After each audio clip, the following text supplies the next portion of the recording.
आणि आता विस्ताराने घडामोडी बघूयात। परभणी शहर तसंच जिल्ह्याच्या तापमानात मोठ्या प्रमाणात वाढ होतीये। गेल्या काही दिवसांपासून परभणीचा पारा 41 अंश सेल्सिअसवर जाऊन पोहोचलाय। उन्हाळ्याच्या सुरुवातीलाच इतका चटका लागल्याने परभणीकर हतबल झालेत। या सगळ्या परिस्थितीचा आढावा घेतला आमचे प्रतिनिधी विशाल माने यांनी। जिल्ह्याच्या तापमानामध्ये मोठ्या प्रमाणात वाढ होते। तापमानाच्या पाऱ्याने 41 अंशावर येऊन ठेपलाय आणि त्यामुळे उन्हाळ्याच्या सुरुवातीलाच परभणीकरांना कडक उन्हाचा चटका सहन करावा लागतोय। उन्हाळा आत्ताच सुरुवात झाला आहे, परंतु शहर आणि जिल्ह्याच्या तापमानात मोठ्या प्रमाणात वाढ झाली आहे। या वाढलेल्या उन्हापासून संरक्षण करण्यासाठी नागरिक दुपारच्या वेळी रस्त्यावर अत्यंत कमी स्वरूपामध्ये येत आहेत। उन्हामध्ये बाहेर पडताना डोक्याला पांढरा शुभ्र कपडा बांधून उन्हापासून संरक्षणासाठी नागरिक प्रयत्न करत आहेत। सोबत आपल्या शरीराचं तापमान मेंटेन ठेवण्यासाठी वेगवेगळ्या प्रकारची थंड पेय हे नागरिक पिताना दिसत आहेत। त्यामध्ये लिंबू सरबत आहे, उसाचा रस आहे आणि फळांचा ज्यूस घेऊन हे नागरिक उन्हापासून आपलं संरक्षण करण्यासाठी प्रयत्न करत आहेत। उन्हाळ्याच्या सुरुवातीलाच तापमानामध्ये मोठी वाढ झाली आहे आणि त्यामुळे पुढील 3 महिने परभणीकरांना या तापमानाचा त्रास सहन करावा लागणार आहे। वसंतराव नाईक मराठवाडा कृषी विद्यापीठाच्या अंदाजानुसार पुढील काही दिवस हे तापमान अशाच प्रकारे वाढत जाणार आहे, परंतु हे तापमान नेमकं कोणता आकडा गाठतं याची चिंता परभणीकरांना आत्तापासून सतावते। विशाल माने, न्यूज 18 लोकमत, परभणी। बागायती पिकांमध्ये पारंपरिक पद्धतीने शेती करण्याचा बहुतांश शेतकऱ्यांचा कल असतो, पण वाशिमच्या रिसोड इथल्या संजय राऊत यांनी कंपनीसाठी टोमॅटोचं बीजोत्पादन करत नवा प्रयोग केलाय।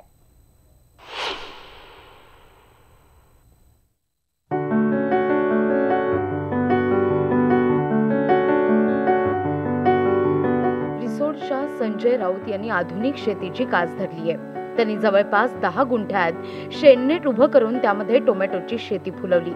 कृषी खात्याच्या मार्गदर्शनाखाली त्यांनी शेणनेट उभं केलं आणि जोडीला बीजोत्पादनाचा छोटा प्रकल्पही सुरू केला।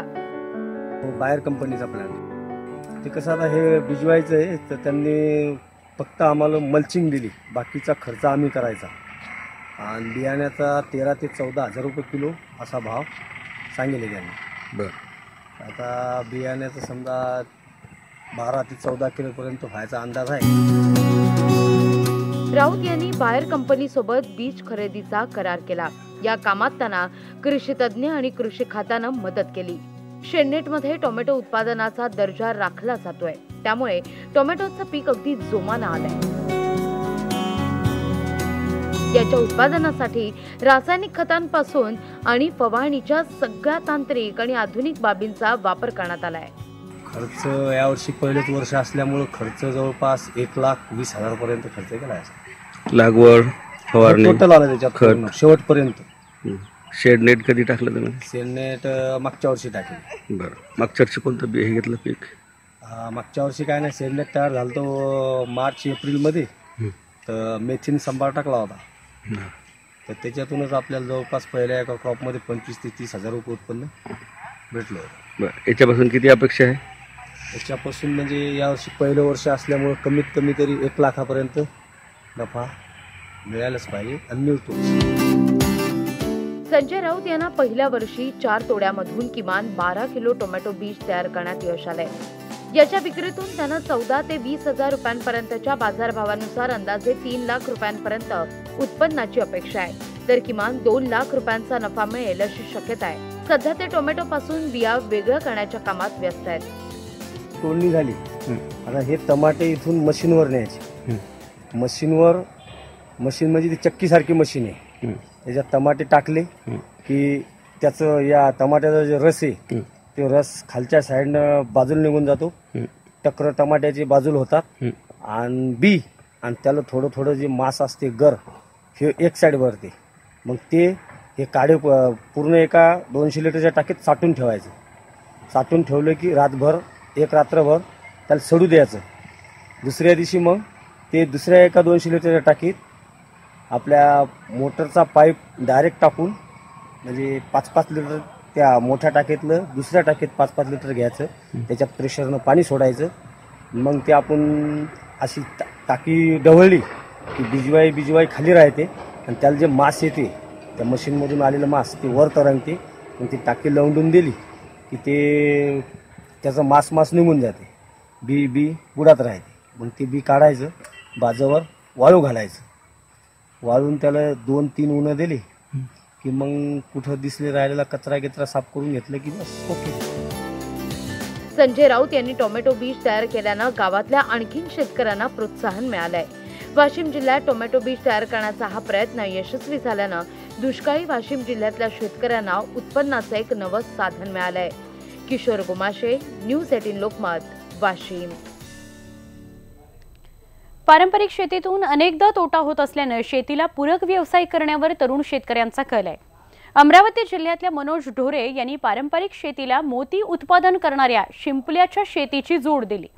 शेततळ्यात होणाऱ्या मोतीच्या शेतीतून त्यांना किमान 10 लाख रुपयांच्या नफ्याची अपेक्षा आहे. आपण पाहूयात त्यांची यशोगाथा. विदर्भातल्या शेतकऱ्यांनी पारंपरिक शेतीला जोड व्यवसाय म्हणून पूरक व्यवसाय सुरू केला पाहिजे. पूरक व्यवसायामुळे शेतीच्या नुकसानीच्या काळात पूरक व्यवसायाचा शेतकऱ्यांना तगण्यासाठी मोठा आधार मिळतोय. हीच बाब अमरावतीच्या दर्यापूर इथल्या मनोज ढोरे यांनी लक्षात घेतली. गेल्या 4 ते 5 वर्षांपासून त्यांनी मोत्यांच्या उत्पन्नाचा पूरक व्यवसाय म्हणून अवलंब केलाय. शेतकऱ्यांनी शेतीला जोडधंदा म्हणून एक मोत्याची शेती म्हणून सुरू करावं आणि याला कुठल्याही प्रकारे काही प्रॉब्लेम नाही. कमी इन्व्हेस्टमेंटमध्ये हा प्लॅन सुरू होते आणि 10 बाय 10च्या सिमेंट टँकमध्ये आपल्याला प्लॅन करता येईल. आणि 10 बाय 10मध्ये जर प्लॅन केला आपण सिमेंट टँकमध्ये तर त्याला जवळपास 50-60 हजार रुपये खर्च होतील आणि त्याच्यामध्ये अर्निंग होईल आपल्याला 2.5 ते 3 लाख रुपयाचं 10 ते 12 महिन्यामध्ये. मनोज ढोरे यांच्याकडे 80 बाय 60 आकाराचं शेततळ आहे. या तळ्यात त्यांनी नदी आणि धरणातून जमा केलेले शिंपले सोडलेत. त्याआधी ते विशिष्ट जाळीमध्ये अडकवून ठेवले आणि त्यांना 1,60,000 रुपये खर्च आलाय. 60 बाय 80 मध्ये मोती प्लॅन्ट आहे. याच्यामध्ये 3000 शिंपले प्लॅन केले आहेत मी. याच्यामध्ये 3000 शिंपले जर प्लॅन केले आपण तर त्याच्यामध्ये 1,60,000 रुपये खर्च झाला आणि त्याच्यापासून उत्पन्न मला अपेक्षित आहे 10 ते 12 लाख रुपयाचं. आणि शिंपले नदीवर डॅमवर अवेलेबल आहेत आणि प्रत्येक पूर्ण महाराष्ट्रामधून माझ्याकडे शेतकरी, एज्युकेशन टूर, जे आपलं कृषी डिपार्टमेंटचे अधिकारी वगैरे माझ्याकडे भरपूर येऊन गेले आणि पूर्ण महाराष्ट्रातून मुलं मुली माझ्याकडे ट्रेनिंगला पण येतात. माझं ट्रेनिंग पण आहे माझ्याकडे, Indian sales for farming training centre Daryapur. आणि माझं असं वैयक्तिक मत आहे की बा पारंपरिक शेतीवर अवलंबून न राहता शेतीला जोडधंदा म्हणून शेतकऱ्यांनी हा एक मोत्याची शेती म्हणून व्यवसाय करावा. यंदा ढोरे यांना मोत्यांच्या उत्पादनातून अंदाजे 10 लाख रुपयांचा निव्वळ नफा मिळेल अशी अपेक्षा आहे. त्यामुळे पारंपरिक पिकांमधून आलेलं नुकसान भरून काढण्यासाठी मदत होते. 60 बाय 80चा शेततळ आहे. याच्यामध्ये मी 3000 शिंपले प्लॅन केले आणि जवळपास याच्यामध्ये माझं इन्व्हेस्टमेंट झाली असेल 1,60,000 रुपयापर्यंत. याच्यामध्ये मला उत्पन्न अपेक्षित आहे एक आपलं 10 ते 12 लाख रुपयाचं. तर शिंपले नदीवरून डॅमवरून आणल्या जातात आणि एका शिंपल्यामध्ये 2 मोती तयार होतात. आणि आज पूर्ण महाराष्ट्रामधून शेतकरी माझ्या फॉर्मला व्हिजिट द्यायला येतात. स्कूल शाळा पण येतात व्हिजिट द्यायला आणि इथे टुरिस्ट पण येतात मोती फॉर्म पाहायला आमचा. मनोज यांच्या मोत्यांच्या उत्पादनाची माहिती घेण्यासाठी राज्याच्या अनेक भागातून शेतकरी अधिकारी नियमितपणे येत असतात. नुकतंच परभणी जिल्ह्यातल्या शेतकऱ्यांनी मनोज यांच्या शेतातल्या मोती उत्पादनाची माहिती घेतली आहे.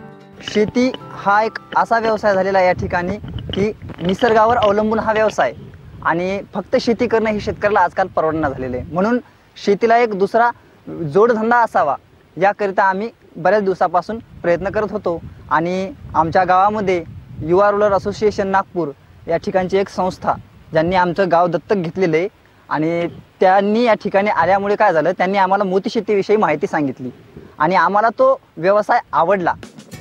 मराठवाड्यातल्या तरुणांना देखील मोत्यांची शेती खुणावतीये. त्यामुळे वेगवेगळ्या संस्था तसंच KVK यांच्या माध्यमातून तरुण मोत्यांची शेती पाहण्यासाठी येत असतात. मनोज ढोरे त्यांना योग्य ती माहिती देखील देतात. मोती शेती याविषयी माहिती सांगितली होती. आम्ही न्यूजला देखील ऐकलं होतं मनोज ढोरे सर यांचं आपल्या दर्यापूर येथे. तर आज येथे मनोज सर यांच्या व्हिजिटला दिलेली आहे. व्हिजिट आपल्या मोती फॅर्मला व्हिजिट केलेली आहे. तर आमचं असं हे आहे की काही ना काहीतरी नवीन करून ऊस सोयाबीन ह्याच्या पलीकडे नवीन करून काहीतरी गावात काहीतरी असं परभणी जिल्ह्यामध्ये काहीतरी नवीन शेती करण्यासाठी यासाठी आम्ही परभणी जिल्ह्यातील 12 शेतकरी आलो आहोत मोती शेती करण्यासाठी. तुम्ही करणार का मोती शेती? हा सर, बिलकुल मोती शेती करणार आम्ही. मोत्यांच्या शेतीसाठी जेमतेम 4 ते 5 गुंठे जागेची, एका शेततळ्याची आणि पुरेशा पाण्याची गरज आहे. त्यामुळे जेवढी गुंतवणूक करावी लागते त्याच्या किमान 3 ते 4 पट नफ्याची सध्या तरी खात्री आहे. त्यामुळे अनेक शेतकरी आपल्या शेतात मोत्यांचं उत्पादन घेण्यासाठी प्रयत्नशील आहेत. विदर्भातील शेतकरी हा पारंपरिक शेती करत आहे आणि या पारंपरिक शेतीतून हवं तसं उत्पादन मिळत नसल्याने शेतकरी प्रचंड अडचणीत सापडलेला आहे. अडचणीत सापडलेला शेतकरी आज आत्महत्येकडे वळलेला आहे. अशा परिस्थितीमध्ये अमरावती जिल्ह्यातील दर्यापूर तालुक्यात मनोज ढोरे या युवा शेतकऱ्याने मोत्याची शेती करून शेतकऱ्यांना एक नवसंजीवनी देण्याचा प्रयत्न केलेला आहे. निश्चितच येणाऱ्या काळात हा मोत्याचा प्रकल्प एक पूरक व्यवसाय म्हणून शेतकऱ्यांना फायद्याचा ठरू शकतो. व्हिडिओ जर्नलिस्ट सागरचा संजय शेंडे, न्यूज 18 लोकमत, अमरावती. मत्स्य दुष्काळ निवारणासाठी सरकारकडून योग्य उपाययोजना होत नाहीयेत आणि त्यामुळे कोकण किनारपट्टीवरल्या मच्छीमार सध्या सरकार विरोधात आक्रमक झालेला आहे. एलईडीच्या मदतीने होणारी मच्छीमारी बंद न झाल्यास निवडणुकांवर बहिष्कार घालण्याचा इशाराच किनारपट्टीतून सरकारला मिळतोय. 15 दिवसामध्ये या सरकारने एलईडी पूर्णपणे बंद केली नाही किंवा ठोस कारवाई केली नाही तर संपूर्ण मच्छीमार समाज या सरकारच्या विरोधात मतदान करेल. मच्छीमारांनी हा दिलेला गर्भित इशारा सरकार आणि प्रशासनाला झोपेतून जाग करण्यासाठी पुरेसा आहे. पर्सिनेट जाळी आणि एलईडीच्या तंत्राचा वापर करून संपूर्ण कोकण किनारपट्टीवर ओरबडणारी मच्छीमारी सुरू आहे. सरकार आणि संपूर्ण सरकारी यंत्रणा याकडे डोळेझाक करून गप्प आहे. त्यांना इशारा देण्यासाठीच हा मोर्चा पार पडलाय. एलईडीच्या विरोधामध्ये आम्ही पारंपरिक मच्छीमार सरकार दरबारी शासनाकडे दाद मागत आहोत. परंतु या विषयावरती अजूनपर्यंत शासनाने ठोस कोणतीही कारवाई केलेली नाही. त्याच्यामुळे राज्यातील 4 जिल्ह्यातील सर्व मच्छीमार समाज हा विद्यमान सरकारच्या विरुद्ध नाराज झालेला आहे आणि त्याच्यावर ठोस कारवाई होण्याकरता जोपर्यंत हे सरकार ठोस कारवाई करत नाही तोपर्यंत संपूर्ण मच्छीमार समाज हा आताच्या सरकारवरती नाराज आहे. रत्नागिरी, रायगड आणि सिंधुदुर्ग जिल्ह्यातले अनेक पारंपरिक मच्छीमार ऐन लोकसभा निवडणुकीच्या तोंडावर पुन्हा आक्रमक झालेत आणि त्यामुळे कोकण किनारपट्टीवर सरकार आणि सरकारच्या निर्णयांबाबत किती असंतोष आहे ते सांगण्यास पुरेसं आहे. एलईडी मच्छीमार त्याच्यामुळे आपल्याला त्रास होत आहे. मच्छीमारांच्या आसमानी संकट पडलेलं आहे. मच्छीमार पूर्ण मेटाकुटीत झालेला आहे. आभाळ घुसल्यामुळे आमची पूर्ण आर्थिक कोंडी झालेली आहे. तर एलईडी बंद नाही झाली तर आमची पूर्ण उपासमारीची पाळी आहे. त्यासाठी शासनाने याच्याकडे गांभीर्याने लक्ष देऊन एलईडी पूर्णपणे बंद करायला पाहिजे असं माझं आमचा मच्छीमारांचा रायगडातील मच्छीमारांचं म्हणणं आहे. आजच्या मीटिंगमध्ये काय ठरलं? आजच्या मीटिंगमध्ये असं ठरलं की शासनाने याकडे अतिशय गांभीर्याने लक्ष द्यावं जेणेकरून मच्छीमारांची पुढील भविष्यामध्ये उपासमारीची पाळी येणार नाही. रत्नागिरी, सिंधुदुर्ग आणि रायगड जिल्ह्यातल्या मच्छीमारांनी एकत्र बैठक घेऊन सरकारला गर्भित इशारा दिलाय. एलईडी मच्छीमारी बंद झाली नाही तर मच्छीमारांवर उपासमारीची वेळ येऊ शकते हे नक्की झालंय. पुढच्या सगळ्या लढाईचं रूप कसं असेल त्याची चर्चा झाली आणि महत्त्वाचं म्हणजे या ठिकाणी चालणाऱ्या एलईडी लाईट आणि पर्सिस्टन फिशिंग याचा विरोध करण्यासाठी किंवा या संदर्भात संघर्ष करण्यासाठी जो प्रशासकीय, राजकीय आणि न्यायालयीन असेल अथवा संघर्षात्मक लढा असेल याच्यासाठी या तिन्ही जिल्ह्यांची एक समन्वय समिती स्थापन करण्याचा निर्णय या आजच्या बैठकीमध्ये झालेला आहे. एलईडी लाईटच्या सहाय्यानं समुद्रात वेगानं होणाऱ्या अतिमासेमारीनं समुद्रातल्या मत्स्यसाठ्यावर परिणाम होईल अशी भीतीच मच्छीमारांना वाटू लागली आहे. एलईडी लाईट मासेमारी केली जाते समुद्रामध्ये आणि आजूबाजूचा जवळजवळ 4-6 किलोमीटरचा अंतर एलईडी लाईटने आकर्षित केलं जातं आणि त्या ठिकाणी संपूर्ण लहान आणि मोठी मच्छी एकत्र होते आणि त्याच्या आजूबाजूला पारंपरिक मच्छीमार धंदा करत असतात त्यांना काही मच्छी मिळत नाही आणि मोठ्या प्रमाणात एलईडी लाईटद्वारे मासेमारी करून संपूर्ण समुद्रातील मच्छी नष्ट केली जात आहे, नष्ट होत आहे. हे शासनाच्या सर्वेनुसार लक्षात आला असून देखील शासन याच्यावर गांभीर्याने लक्ष देत नाही.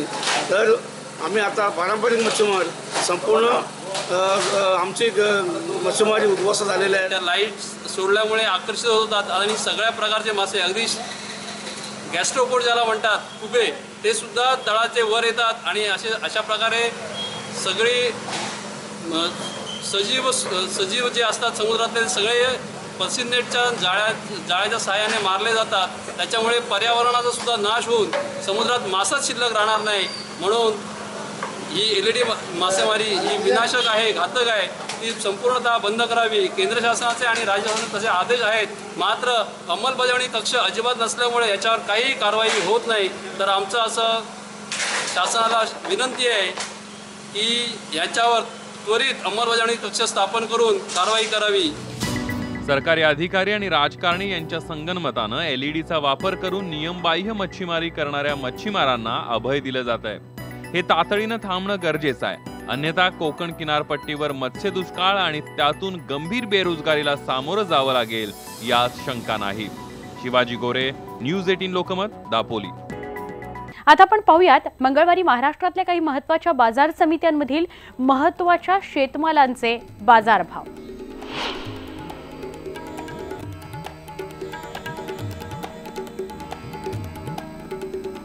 चंद्रपुरात कांदा किमान 8 रुपये तर कमाल 12 रुपये.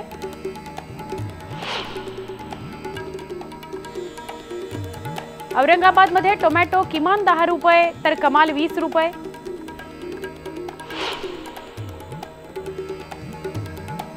औरंगाबादमध्ये वांगी किमान 10 रुपये तर कमाल 20 रुपये.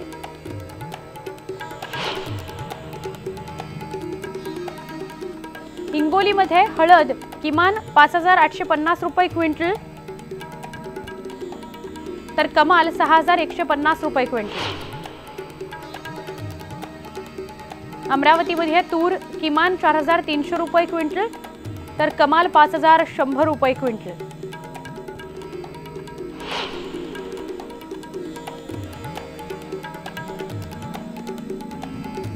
जळगावमध्ये ज्वारी किमान 2,750 रुपये क्विंटल तर कमाल 2,970 रुपये क्विंटल.